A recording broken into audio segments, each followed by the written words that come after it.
Calico fans, this is H.H. German coming to you from the greatest city in the world, New York City. And today we're going to talk about Chinese throwing stars. Why? Well, wait and you'll find out. So, what do? We fight animal abuse through comics and manga. Here comes Calico Comics, which are absolutely awesome, featuring the Calico. And of course, here comes Calico Manga, volumes 1 and 2. Pick them up at your local comic book shop, or you can get them on SigmaComics.com. Prefer for you to get the comics at the comic book shop. The manga's not available yet at your local comic shop, but the comic book is. Go get those comics, damn it. And of course, stay tuned for our next Kickstarter, which will be issue 8 of Here Comes Calico. So let's jump onto the comic. Actually, you know what? Before we do that, got to take a swig of the old Calico mug. Oh, that's good. So let's jump onto the title. Oh, did you hit the like button? Hit that like. Did you subscribe? Subscribe. Okay. So we're going to talk about Chinese throwing stars. And you know why? Because I saw a video today. One of my very close friends, Mike Barron, who's actually my mentor.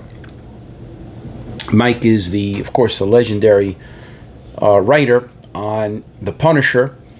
He wrote The Punisher right from issue 1 all the way into the 60s.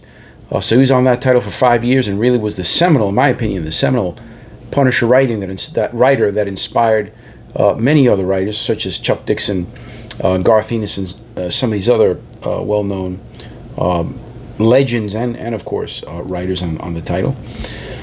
So he has a video today that I saw where he's stick fighting, and that got me motivated. Of course, I was inspired to create this video because when I was a kid of only 10, 11 years old in my neighborhood in the Bronx, I got my hands on some Chinese throwing stars. Yes, absolutely, that's a true story, and that's the kind of thing you could you could do back in the day.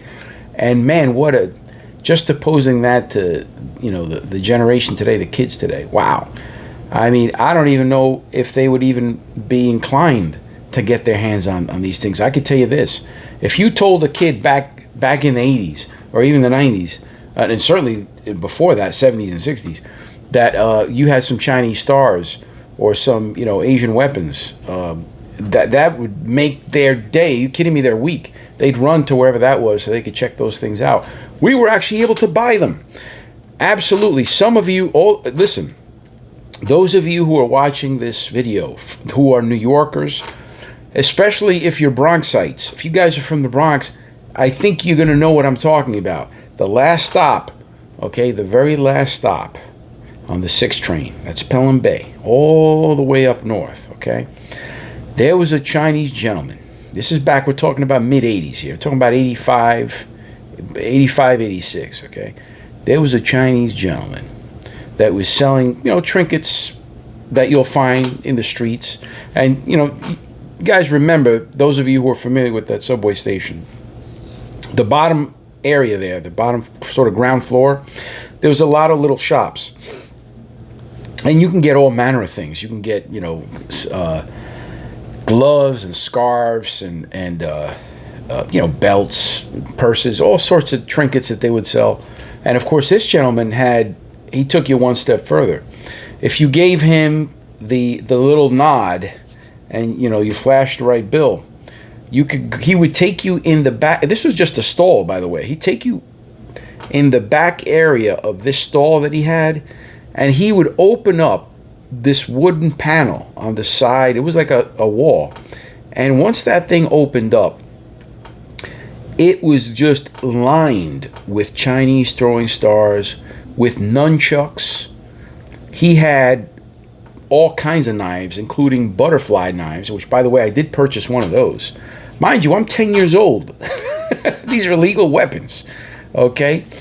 Of course, the statutes have run. So for any authorities, I can't get arrested now. I'm an old man. But, man, you can get your hands on this stuff.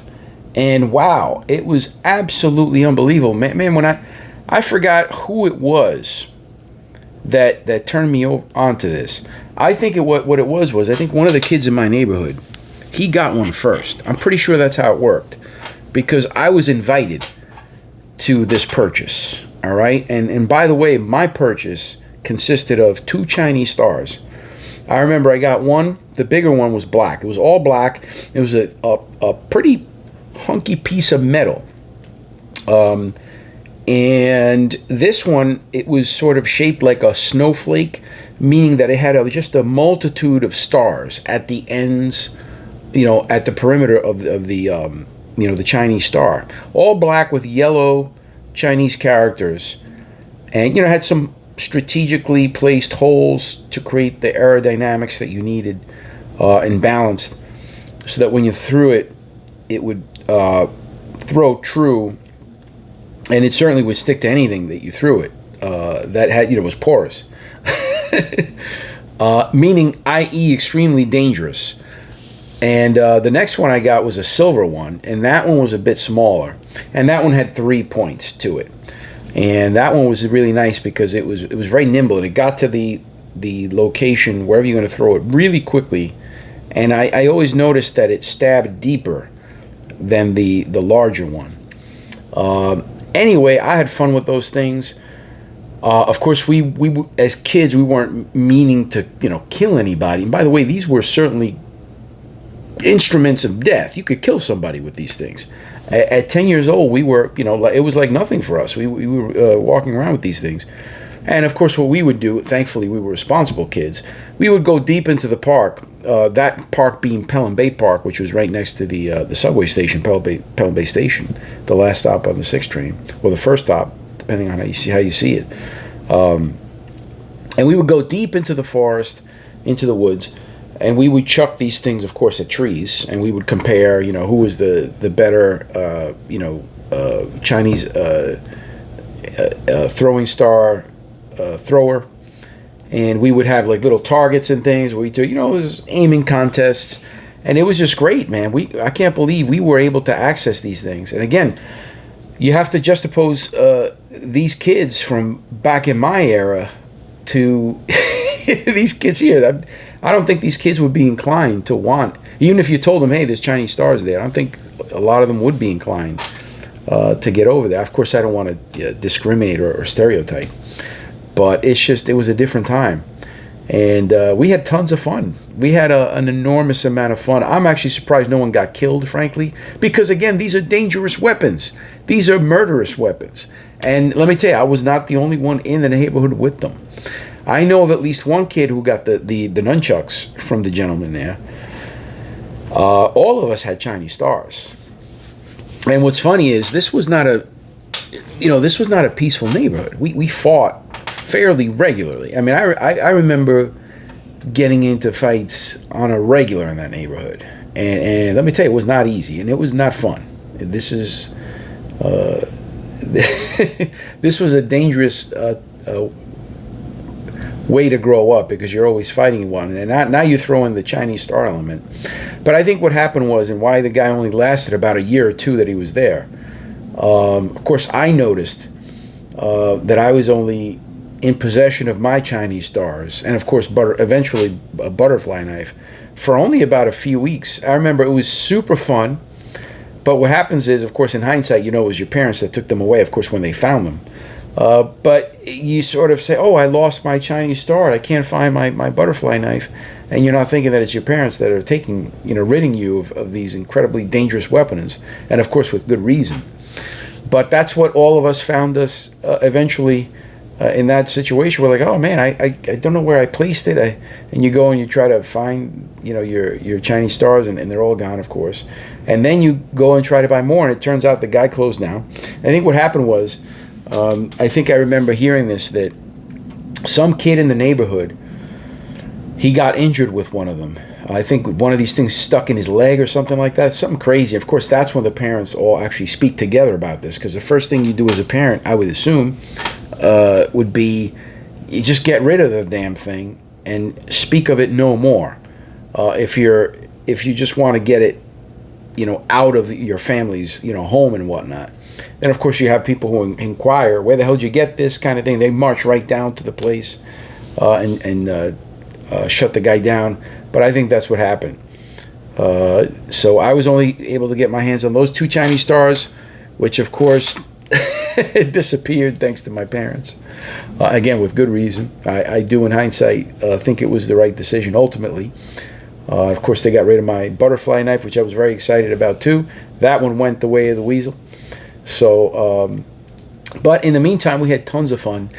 And I could get my hands on that in my neighborhood. Okay, and that's not all I could do. There was really 2 things that I can, 2 contrabandy type of things that I can get my hands on back in the day when I was a kid. One of them was the Chinese weaponry. And by the way, it wasn't limited to just Chinese stars and nunchucks. This guy had, you guys have seen them, the pole that opens up and there's a blade in there. He had one of those things. He certainly had, replica fake katana swords and things like that. He had a bunch of stuff there. It wasn't just Chinese stars. This guy was loaded. All right, he had all sorts of different knives, including the butterfly knife that I purchased. And man, if you were a sportsman or kid in that area during that time, and just to clarify, this would have been the sort of Rambo times where, cool weaponry, especially Asian weaponry, was the thing, was the fad. And of course, he did have a Rambo knife in there, and I actually did have one, but I didn't purchase it from that fellow. I got it at a Army Navy store, I believe, in Throgs Neck. But I got my hands on one of those. But that was the time, and we would go into that's the great thing about living where I lived in the Bronx. We had Pelham Parkway there, so you could sort of, as a young kid, of course, you can go out to the woods with your friends, and you could play Rambo and all sorts of things with actual weaponry, which was nuts. I mean, it was absolutely crazy. We had the commando knife. I remember now. It had a compass at the end, okay, and you could take the compass out. It was like a knob at the bottom of the knife, and inside you had rope. You had matches, obviously to do fires, but you also have the what do you call that? The splint thing to light your own fire. All sorts of different things, and man, it was such a great time. I remember we would use the compass to try to, locate, one group of friends, and who has this hostage, and it was unbelievable, the kind of fun we had in those woods. And again, not necessarily the kind of thing you'd find today. Of course, very illegal. But you know what? That's the kind of thing that it can certainly be very dangerous in the wrong hands. But man, let me tell you, that summer or year, whatever, that we had access to that, no one got killed. We had fun with those Chinese stars and the nunchucks and all these things. No one got hurt. I mean, I think one kid did, but he didn't die.